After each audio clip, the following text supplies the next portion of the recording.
El debate en torno a las sanciones económicas nuevamente está en los medios de comunicación por una carta que han suscrito 25 personas de la vida académica, política y empresarial en nuestro país. Ricardo Cusán, expresidente de Fede Cámaras, está allí.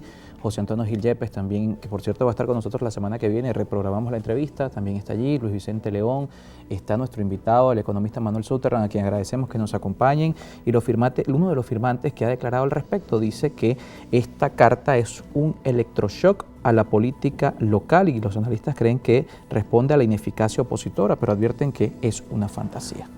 Bueno, sí, yo creo que la carta ha tenido bastante éxito, ha sido muy comentada, muy discutida en Venezuela, en muchos países del mundo que tienen interés en Venezuela, han visto cómo algunas personas hemos, desde la oposición, tratado de criticar la política de sanciones sobre la oposición. Es bueno aclararlo porque incluso en medio de este debate se ha dicho que no son opositores, se ha cuestionado hasta el currículo de algunas personas.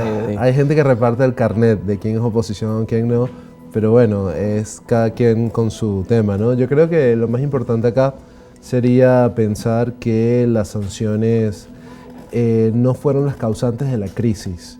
La crisis es anterior a las sanciones y si no hubiera existido ningún tipo de sanción, igual la economía estuviera mal, igual hubiera caído mucho. Lo que hace la sanción o las sanciones es agravar los problemas sociales, dificultar y profundizar la crisis económica. Por ejemplo, para las exportaciones de petróleo, Venezuela tiene que ofrecer grandes descuentos para poder vender su petróleo, porque no lo puede colocar de manera directa, libre, abierta, transparente. Y para importar, muchos importadores, tanto privados como públicos, tienen que hacer triangulaciones y necesitan buscar intermediarios. Y esos intermediarios, esas triangulaciones, son costosas.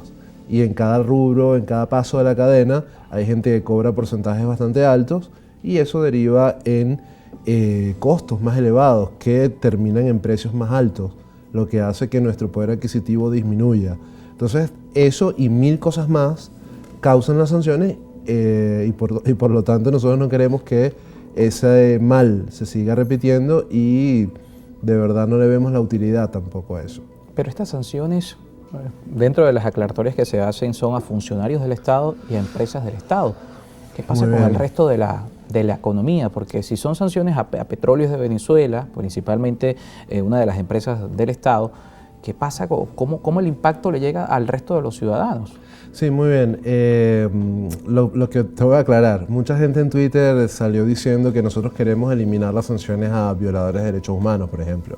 En la carta se dice taxativamente que las sanciones a eliminar o a flexibilizar son las sanciones a la economía, a los sectores económicos, a PDVSA, a Banco Central, a toda la economía en general, pero las sanciones personales por violación de derechos humanos, por corrupción, etcétera, etcétera, esas nosotros no estamos abogando porque se flexibilicen o se limiten. Eso ya es otra cosa, ya son asuntos jurídicos, penales, etcétera.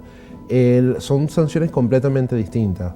Las sanciones que afectan directamente a la economía son muchas. Por ejemplo, la PDVSA es el caso arquetípico. Venezuela es un país todavía petrolero y gran parte del petróleo no se está pudiendo vender. Citgo es nuestra empresa bandera en Estados Unidos, allá se llevaban cerca de 500.000 barriles diarios y esa exportación llegó a cero. Entonces exportar a otro país que no sea Estados Unidos es mucho más costoso por cuestiones de flete, de viaje, etcétera, etcétera, y con las sanciones se hace prácticamente imposible hacerlo por nuestros barcos y tienen que de alguna manera hacer transferencias de petróleo en África, barcos con bandera, con radios apagadas, con banderas de países muy pequeños y que no tienen prácticamente ninguna legalidad en el mercado, y eso hace que incluso con la correduría de pago cerrada, PDVSA esté recibiendo dinero en efectivo. Imagínate tú lo que es eso, para pagar cargamentos de petróleo, de diésel. Diésel no hemos conseguido, por ejemplo. Las sanciones castigaron el diésel. El diésel es prácticamente una base fundamental para la producción de energía eléctrica.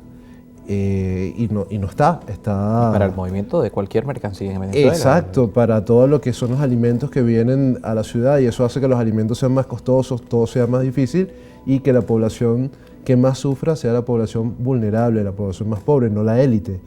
De hecho, también, por ejemplo, CanTV necesita comprar máquinas, repuestos, entonces con las sanciones no puede.